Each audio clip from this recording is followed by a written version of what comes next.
Hello friends, welcome back to the Electrical Substation Practices lecture series. This is our lecture number 8 and today's topic is pole mounted substation. The learning outcome of today's session is, after watching this video, you will able to draw the layout diagram for the pole mounted substation and you will able to interpret the given single line diagram of pole mounted substation. Also, you will able to select the relevant equipment and accessories required for 11 kV pole mounted substation.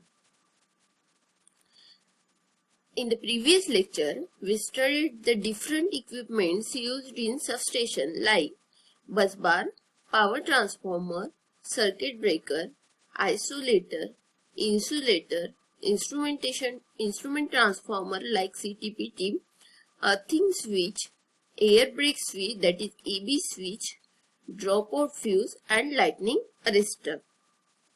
Now in this session we will going to learn about pole mounted substation. Pole mounted substation is generally of 11 kV by 400 volt. It is a outdoor type substation. Outdoor मतलब सभी को पता है कि इसको open space में बनाया जाएगा, जहाँ पे भी ओवर पॉपुलेटेड एरिया रहेगा तो उस कंडीशन में हम पोल माउंटेड सबस्टेशन प्रेफर करते हैं, क्योंकि इसके लिए जो जगह लगती है वो बहुत कम लगती है और this is the very economical type of substation.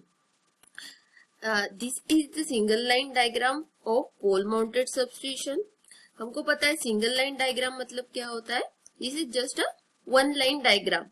इसमें पावर किस तरीके से फ्लो हो रहा है उसको रिप्रेजेंट करते हैं हम एक सिंगल लाइन से, जिसमें जो कंपोनेंट को है उसके सिंबल से हम डिनोट करते हैं. तो this is our single line diagram of 11 kV by 400 volt pole mounted substation. इसमें क्या होगा, 11 kV में यहाँ पे एक 11 kV ओवरहेड लाइन शो की है, 11 kV की ट्रांसमिशन लाइन है. वहां पे सबसे पहले क्या रहता है, टॉप में लाइटनिंग अरेस्टर कनेक्ट रहता है. लाइटनिंग अरेस्टर क्या करता है, जो भी लाइटनिंग सर्जेस आती है, जब भी बिजली कड़कती है तो उससे क्या होता है, हाई करंट हाई वोल्टेज की सर्ज आती है. अगर उसको हमने यहाँ पे अगर अरेस्ट नहीं किया, यहाँ पे अगर लाइटनिंग अरेस्टर नहीं लगाया, उस सर्ज को अरेस्ट नहीं किया, तो ये क्या होगी, यहाँ से डायरेक्टली पास होगी, हमारे इक्विपमेंट में जाएगी. और इक्विपमेंट में अगर जाएंगी तो वो बहुत हाई अमाउंट की है, तो इससे क्या होगा, हमारे इक्विपमेंट डैमेज हो जाएंगे. तो इसलिए टॉप पे सबसे पहले क्या कनेक्ट रहेगा, लाइन पे लाइटनिंग अरेस्टर कनेक्ट रहेगा. उसके बाद कनेक्ट रहेगा ड्रॉप आउट फ्यूज.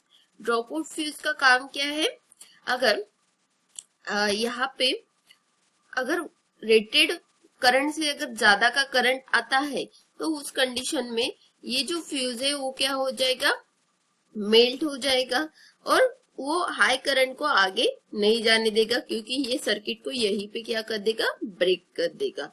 तो ड्रॉप आउट फ्यूज है. उसके बाद यूज होगा आइसोलेटिंग स्विच.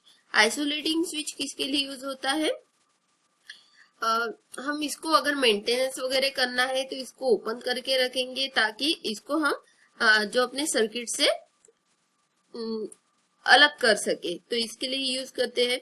इसका हमने डिटेल में इसके प्रीवियस लेक्चर में पढ़ा है. उसके बाद आइसोलेटिंग स्विच के बाद यहाँ पे यूज होगा एक ट्रांसफॉर्मर. ट्रांसफॉर्मर कौन से टाइप करेगा, स्टेप डाउन ट्रांसफॉर्मर, जो क्या करेगा, 11 kV वोल्टेज को 400 kV में स्टेप डाउन करेगा.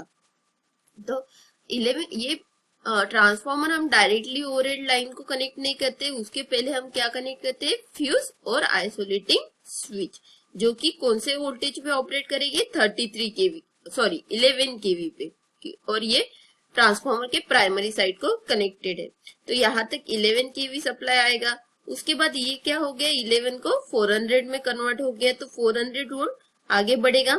यहाँ पे हमने एक ऑयल सर्किट ब्रेकर यूज किया हुआ है. सर्किट ब्रेकर का काम क्या होता है, to make and break the circuit. उसके बाद ये जो है आगे हमारे डिस्ट्रीब्यूटर को जाएगी लाइन 400 वोल्ट की।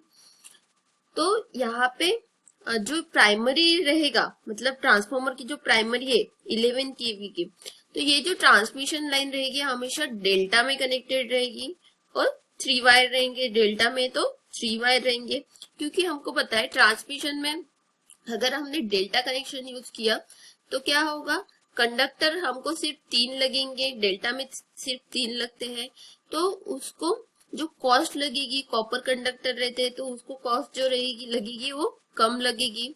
ऑल्सो उसमें लॉसेस भी क्या होंगे, कम होंगे। तो प्राइमरी साइड में हम डेल्टा कनेक्शन यूज करते हैं ट्रांसमिशन के लिए, वेयर इस साइड में हम डिस्ट्रीब्यूशन करने वाले 400 को कन्वर्ट कर दिया 400 में। तो इसके बाद हम यहाँ पे डिस्ट्रीब्यूशन के लिए स्टार कनेक्शन यूज करेंगे। स्टार में क्या होता है, 4 वायर यूज होते हैं, ठीक है। तो 4 वायर मतलब 3 फेज के रहेंगे और एक न्यूट्रल का रहेगा। जहाँ पे हमको 3 फेज की रिक्वायरमेंट रहेंगी तो हम तीनों फेज प्लस न्यूट्रल प्रोवाइड करेंगे, और अगर हमको वहां कहीं पे अगर सिंगल फेज की जरूरत है तो एक फेज जाएगा और उसके साथ न्यूट्रल। तो इस तरीके से हमारी सिंगल लाइन डायग्राम है। उसके बाद this is our layout diagram of 11 kV by 400 volt pole mounted substation. ये सभी ने देखा ही होगा क्या होता है जनरली पोल माउंटेड सबस्टेशन पे इस टाइप का स्ट्रक्चर रहता है, और यहाँ पे सिंपल पोल पे हम हमारा ट्रांसफॉर्मर माउंट करते हैं। तो यहाँ पे देख सकते हो कि टॉप में क्या लगा हुआ है, लाइटनिंग अरेस्टर। उसके बाद यहाँ पे आएगी फ्यूजेस। फ्यूजेस का काम क्या रहेगा, अगर रेटेड वैल्यू से अगर करंट ज्यादा आता है तो ये क्या कर देगा, मेल्ट हो जाएगा और करंट को आगे नहीं जाने देगा। उससे जो हाई वैल्यू का करंट जो है, रेटेड से जो ज्यादा का करंट जो है वो हमारे ट्रांसफॉर्मर तक नहीं पहुंच पाएगा और हमारा ट्रांसफॉर्मर सेफ रहेगा। तो फ्यूज का काम क्या है, प्रोटेक्शन प्रोवाइड करना। उसके बाद ये जो 11 केवी की लाइन है ड्रॉप आउट फ्यूज से आगे होते हुए आइसोलेटर में आएगी। आइसोलेटर के बाद ये कहाँ पे जाएगी, ट्रांसफॉर्मर के प्राइमरी में। ट्रांसफॉर्मर क्या करेगा, 11 केवी को 400 वोल्ट में कन्वर्ट करेगा। उसके बाद जो भी 400 वोल्ट है वो RYB इस तरीके से 3 फेज 4 वायर सिस्टम में, मतलब स्टार कनेक्शन में बाहर डिस्ट्रीब्यूशन के लिए निकलेगा। उसके बाद यहाँ पे एक ऑपरेटिंग हैंड प्रोवाइड किया रहता है फॉर आइसोलेटर्स। ये प्रैक्टिकल व्यू है इसका कि किस तरीके की हमारी पोल माउंटेड सबस्टेशन दिखता है। And this is mostly erected for distribution purpose in the customer premises. तो ये हम जनरली मतलब डिस्ट्रीब्यूशन पर्पस के लिए यूज करते हैं। आपने देखा भी होगा कि हमारे कई रोड के बाजू में भी इसको इरेक्ट किया रहता है, क्योंकि इसको जो जगह लगती है वो बहुत कम लगती है और ये बहुत सस्ते में और बन जाता है। And this is the layout diagram, detail layout diagram of pole mounted substation with this single line diagram. इसमें भी सेम है, सिर्फ यहाँ पे इसके प्रॉपर रेट जो भी डायमेंशंस वगैरह है वो दिखाए हुए हैं। ये सिंगल लाइन डायग्राम, इसमें सबसे पहले यहाँ पे लाइटनिंग अरेस्टर कनेक्टेड है, जो कि क्या करेगा, लाइटनिंग को अरेस्ट करेगा, आगे नहीं जाने देगा ताकि हमारी इक्विपमेंट प्रोटेक्ट हो। उसके बाद यूज हुआ है AB switch, air break switch, and then drop out fuse. Drop out fuse का काम भी हमने देखा कि ये क्या करता है, अगर हाई रेटिंग का अगर करंट आता है तो उस वक्त सर्किट को ब्रेक करता है, और ये जो ड्रॉप आउट फ्यूज ऑपरेट होता है मेल्ट हो जाता है और कनेक्शन को ब्रेक कर देता है। इसके जगह पे हम सिंगल कंडक्टिंग वायर भी लगा देते हैं। जो भी मेंटेनेंस के टीम में जो लोग रहते हैं वो क्या करते हैं, ड्रॉप आउट फ्यूज अगर हायर रेटिंग का करंट आता है तो ड्रॉप आउट फ्यूज मेल्ट हो जाएगा, और जब तक वो रिप्लेस नहीं करेंगे, जब तक जो भी मेंटेनेंस की टीम आके उसको रिप्लेस नहीं करेगी, तब तक हमारा इलेक्ट्रिक सप्लाई ऑन नहीं होगा। तो इसीलिए वो यहाँ पे कंडक्टिंग वायर से रिप्लेस कर देते ड्रॉप आउट फ्यूज को कभी कभार, ताकि उनको बार बार मेंटेनेंस के लिए ना आना पड़े। एंड देन उसके बाद यहाँ पे एक ट्रांसफॉर्मर लगा रहता है जो क्या करता है 11 kV को 400 वोल्ट में कन्वर्ट कर देता है, स्टेप डाउन कर देता है।